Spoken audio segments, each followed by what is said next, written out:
હું બ્રિજેલ પટેલ। આજે આપણે જાણીશું કોઈ પણ વ્યક્તિ ખૂબ જ બીમાર રહેતો હોય, કોઈ વ્યક્તિ ખૂબ જ વિચારો કરતો હોય તો એના બોડી, માઇન્ડ અને સોલની અંદરથી નેગેટિવિટી દૂર કરવા માટે શું કરવું?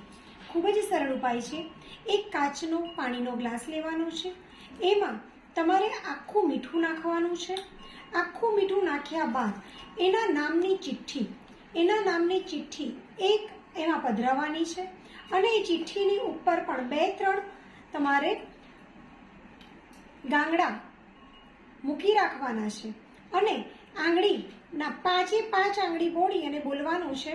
પર્ટિક્યુલર જે પણ વ્યક્તિ માટે કરતા હો એ સંપૂર્ણ સ્વસ્થ છે, એ સંપૂર્ણ સ્વસ્થ છે, તેમજ બોલવાનું છે એ દિવ્ય શક્તિથી ભરપૂર છે, દિવ્ય શક્તિથી ભરપૂર છે એવું બોલી કોઈ પણ એવી જગ્યાએ મૂકવાની જે શાંત જગ્યા હોય, એ શાંત જગ્યા ઉપર એ ગ્લાસને મૂકી દેવાનો છે અને એ ગ્લાસ 24 કલાક બાદ એ ગ્લાસનું જે પાણી અને ચિઠ્ઠી છે કોઈ પણ વૃક્ષના નીચે જઈ ખાડો કરી અને એને પધરાવી ઉપર માટી પાથરી દેવાની છે, જેનાથી ઘણો સારો એવો ફાયદો થશે।